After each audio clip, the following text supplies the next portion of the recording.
نحمده ونستعينه ونستغفره ونؤمن به ونتوكل عليه ونعوذ بالله من شرور أنفسنا ومن سيئات أعمالنا من يهده الله فلا مضل له ومن يضلله فلا هادي له ونشهد أن لا إله إلا الله وحده لا شريك له ونشهد أن سيدنا ومولانا محمدا عبده ورسوله وصلى الله تعالى على خير خلقه سيدنا محمد وعلى آله وصحبه وأهل بيته وذرياته وعلينا معهم أجمعين أما بعد فأعوذ بالله من الشيطان الرجيم بسم الله الرحمن الرحيم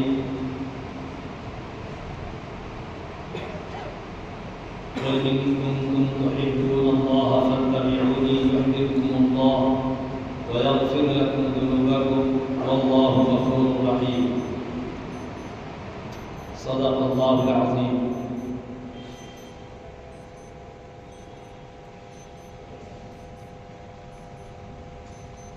قابل احترام بزرگوں اور دوستوں،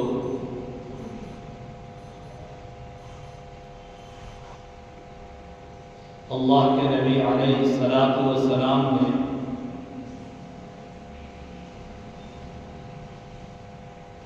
اپنے تقریروں میں یہ بات بیان فرمائی ہے، خیر الامور عواسمها، بہترین بات مضبوط بات ہے، پرانی بات ہے،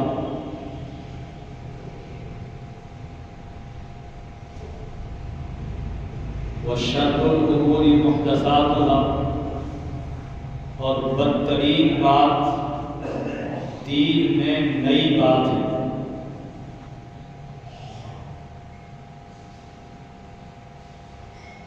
بہترین بات مضبوط اور پرانی بات ہے۔ اس سے کیا مراد ہے؟ اس کی مراد ہے کہ دین میں کوئی بات الگ سے نہیں گھڑتے ہیں تو وہ پوری ہے، اور دین کی اصل بات وہ پرانی ہے اور وہ مضبوط ہے۔ تو اسی بات کو لے کر اپنی عملی زندگی طے کی جائے، نہ کہ نئی بات کو لے کر اپنی عملی زندگی طے کی جائے۔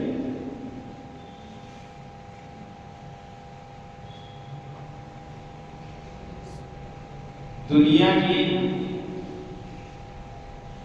کھانے پینے کی چیزیں، رہنے سہنے کی چیزیں نئی ہوتی ہیں، اور ان میں اپنے من کو خوش کرنے کے لیے، اپنی خواہش پوری کرنے کے لیے نئی چیز کو پسند کرتے ہیں۔ اللہ نے دو پیسے دیے ہیں تو شریعت کی حد میں رہ کر کھانے پینے میں، رہنے سہنے میں، پہننے میں ہم کوئی نئی چیز اختیار کریں تو کوئی برا نہیں۔ اپنے پرانے مکان کو بیچ کر نیا مکان بنائیں، نیا مکان خریدیں، کوئی برا نہیں۔ اپنے پرانے کپڑے کو چھوڑ کر نیا کپڑا پہنے، کوئی برا نہیں۔ بازار میں کوئی کھانے پینے کی نئی چیز، نیا آئٹم آیا ہے تو ہم پرانے کھانے پینے کو چھوڑ کر نیا آئٹم شریعت میں رہ کر کے کریں تو کوئی برا نہیں، ٹھیک ہے۔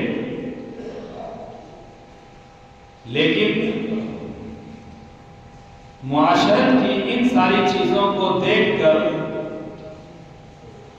جس طرح ہمارا ذہن ہر نئی چیز کو پسند کرنے کے تعلق سے آگے بڑھ رہا ہے، ایک خیال مضبوط اور پکا ہوتا چلا جا رہا ہے، اسی طریقے سے دین کے متعلق بھی یہ خیال کہ اب دین اپڈیٹ ہونا چاہیے، اب دین میں ماڈرن پنا آنا چاہیے، اب زمانہ بہت آگے بڑھ گیا اور دین بہت پیچھے چل رہا ہے. یہ سب وسائل، یہ ساری چیزیں، یہ سارا طور طریق یہ 1400-1500 سال پہلے تھا. اس زمانے میں یہ ماحول نہیں تھا، یہ چیزیں نہیں تھی. اب تو دین کے تعلق سے بھی کچھ اپڈیٹ ہونا چاہیے، کچھ نیاپن ہونا چاہیے. یہ جو خیال اس وقت میں ایک عام مسلمان کا دنیا کی چیزوں کے تعلق سے بنتے بنتے دین کے تعلق بھی بن گیا، اس کی تردید اللہ کے نبی علیہ السلام نے اپنے بیانات میں، اپنی حیات میں کی تھی کہ خیر الامور عوازمها، بہترین بات، بہترین عمل مضبوط اور پرانی بات. شر الامور محدثاتها، بدترین بات دین میں نئی بات ہے.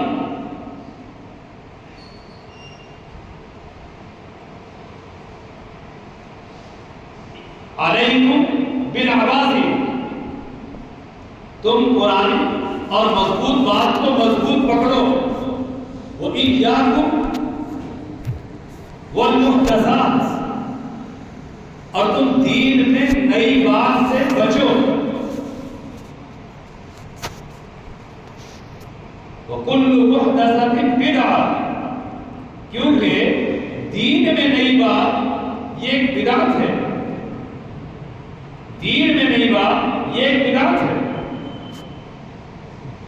وَكُلُّ بِدْعَةٍ ضَلَالَةٌ، اور دین میں کوئی بھی نئی بدعت کرتے ہیں، دین میں کوئی بدعت کرتے ہیں تو وہ گمراہی ہے، وہ گمراہی ہے.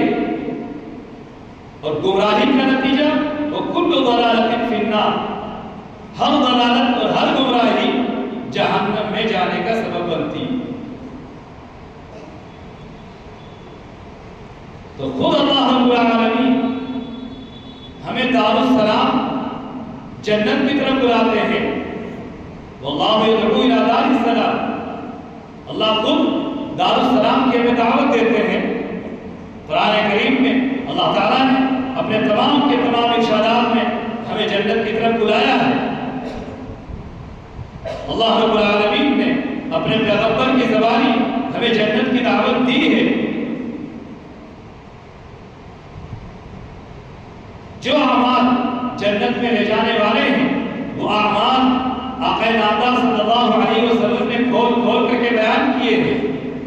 جو اعمال جہنم میں جانے کا سبب بنتے ہیں، جہنم میں جانے کا سبب بنتے ہیں، ان سارے اعمال کو ایک ایک کر کے آقا نامدار علیہ السلام نے کھول کھول کر کے بیان کیا ہے.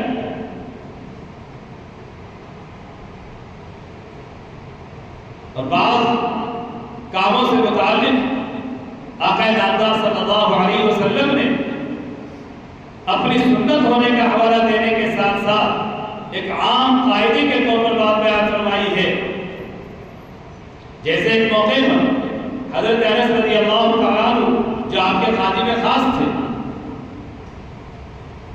حضرت انس کو پکارا، یا بنی، اور میرے پیارے بیٹے سن، لیس فی قلبک غش لأحد، یا بنی لیس فی قلبک غش لأحد، میرے پیارے بیٹے تیرے دل میں کسی کا کھوٹ نہیں ہونا چاہیے. یا بنی ان قدرت ان تصبح وتمسی وليس في قلبك غش لأحد، اے میرے پیارے بیٹے تو صبح اس حال میں کرنے پر قادر ہو، شام اس حال میں کرنے پر قادر ہو کہ تیرے دل میں کسی کا کھوٹ نہ ہو. فافعل، تو ایسا کر، ایسا کر. دل کا کھوٹ نیکیوں کو ایسے کھا جاتا ہے، ایسے کھا جاتا ہے جس طریقے سے ہمارے بدن میں شوگر لگ کر کے ہماری ہڈیوں کو کھوکھلا کر دیتا ہے، ہمارے مخصوصات، ہمارے گھر کے فرنیچر کو دیمک کا کیڑا لگ کر اندر سے کھوکھلا کر دیتا ہے، ٹھیک اسی طریقے سے دل میں جب کسی کا کھوٹ بیٹھ جاتا ہے، کسی کے متعلق خرابی بیٹھ جاتی ہے، کینہ اور حسد بیٹھ جاتا ہے، تو پھر جس کے دل میں حسد اور کینہ بیٹھ گیا، جس کے دل میں کسی کے متعلق کھوٹ بیٹھ گیا، تو وہ اس کے متعلق غیبت میں مبتلا، اس کی برائی میں مبتلا، اور غیبت اور برائی نیکیوں کو اس طریقے سے کھا جاتی ہے کہ پتہ ہی نہیں چلتا۔ اس لیے آقا نامدار صلی اللہ علیہ وسلم نے بڑے پیار سے کہا، یا بنی ان قدرت ان تصلح وتمسی وليس في قلبك غش احد، اے میرے پیارے بیٹے، اگر تو اس بات پر قادر ہو کہ تو صبح اور شام اس حال میں کرے کہ تیرے دل میں کسی کا کھوٹ نہ ہو، فافعل، تو ایسا کر۔ وقال یا بنی ذالک من سنتی، اور سن بیٹے یہ میری سنت ہے، یہ میری سنت ہے کہ میں صبح اور شام اس حال میں کرتا ہوں کہ میرے دل میں کسی کا کھوٹ نہیں ہوتا، کسی کے متعلق بری سوچ نہیں ہوتی، یہ میں اس حال میں کرتا ہوں، میری سنت ہونے کا مطلب یہ ہے وذالک من سنتی۔ اور اس کے بعد ایک عام قاعدے کے طور پر آپ بڑے پیاری بات فرمائی، ومن احیا سنتی فقد احیانی ومن احیانی کان معی فی الجنہ، جو میری سنت کو زندہ کرے گا، جس نے میری سنت کو زندہ کیا اس نے مجھے زندہ کیا، اور جس نے مجھے زندہ کیا وہ میرے ساتھ جنت میں ہوگا۔ اسی مفہوم کو ایک دوسری روایت میں ارشاد فرمایا ہے، ومن احیا سنتی فقد احبنی، جس نے میری سنت کو زندہ کیا اس نے مجھ سے محبت کی، ومن احبنی کان معی فی الجنہ، اور جس نے مجھ سے محبت کی وہ میرے ساتھ جنت میں ہوگا۔ جس نے میری سنت کو زندہ کیا اس نے مجھ سے محبت کی۔ سنت کو زندہ کرنے کا کیا مطلب؟ آپ علیہ السلام کی زندگی ہمارے لیے بہترین اسوہ و نمونہ ہے، آپ کی ہر سنت ہمارے لیے لائق عمل، لائق اتباع ہے، ہمیں آپ کی ہر سنت کو زندہ کرنے کی کوشش کرنی چاہیے۔ لیکن ایک روایت میں آپ نے بڑی عجیب بات بیان فرمائی ہے،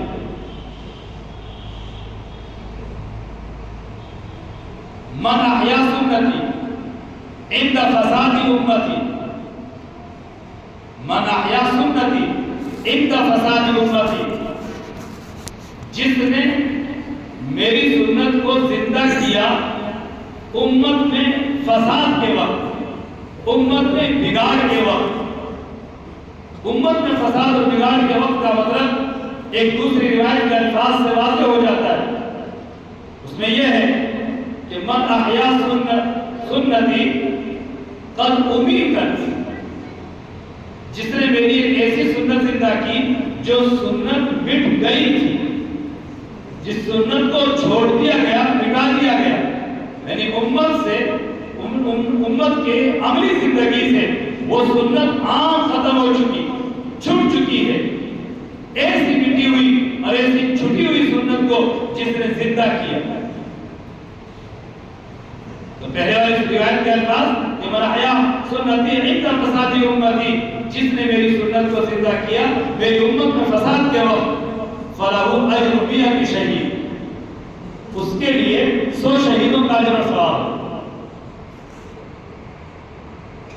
100 شہیدوں کا اجر و ثواب ہے۔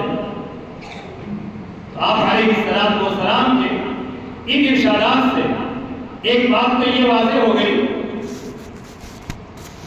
کہ آپ علیہ السلام سے محبت کرنے کا طریقہ آپ کی سنت کو زندہ کرنا ہے،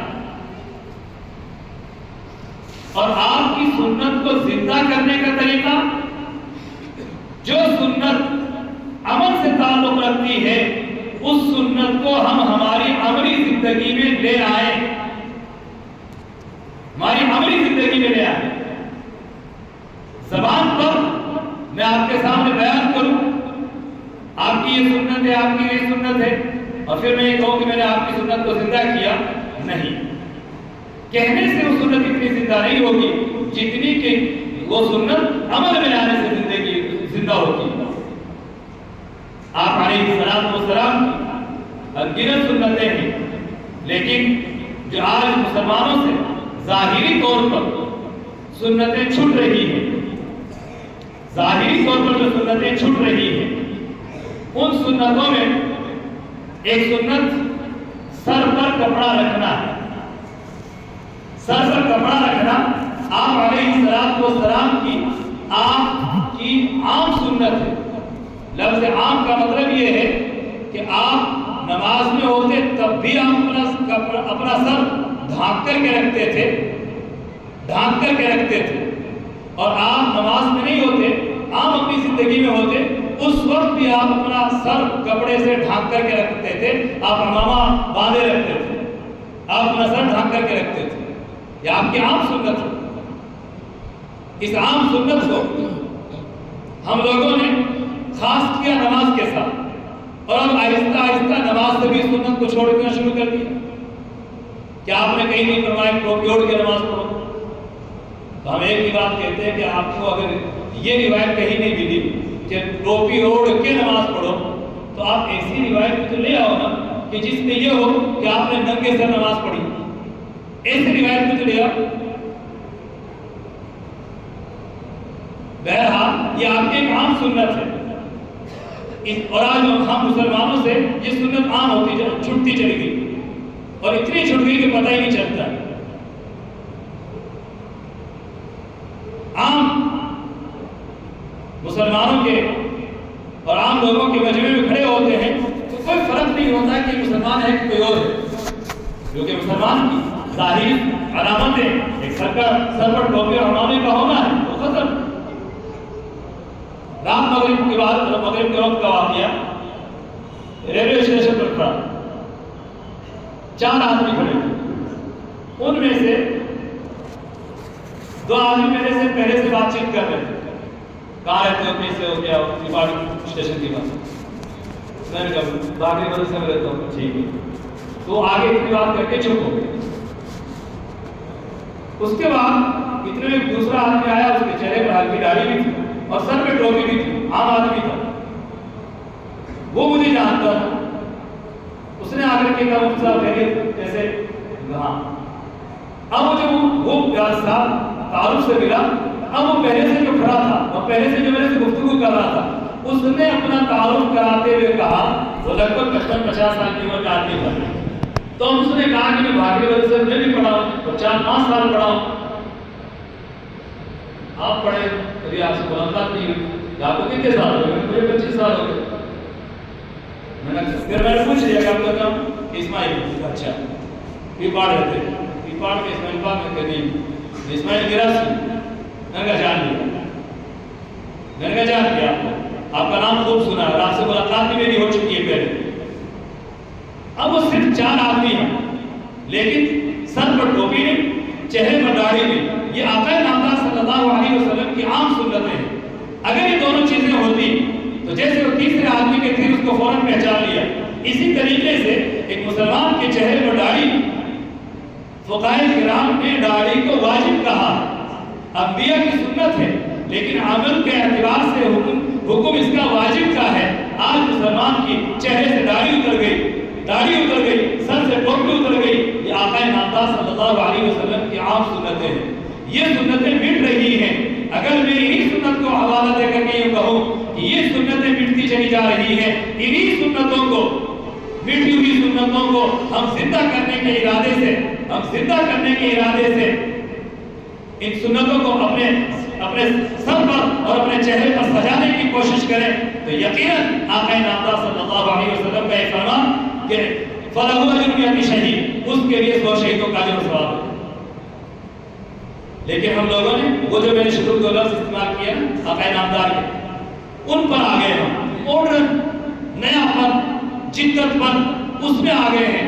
جبکہ آقا نامدار صلی اللہ علیہ وسلم نے فرما دیا کہ خیر الامور عواسمہ، بہترین عمل پرانا اور مضبوط طریقہ اور مضبوط بات ہے، اور پورا دن پرانا، اور بدترین چیز نئی چیز ہے۔ یہ داڑھی کا کٹانا نئی چیز ہے دین میں، یہ سب کو ننگا کرنا ہے، نیا پن ہے، یہ دین میں نہیں ہے، لیکن ہم نے مسلمانوں نے اپنی زندگی کا یہ شعار بنا دیا۔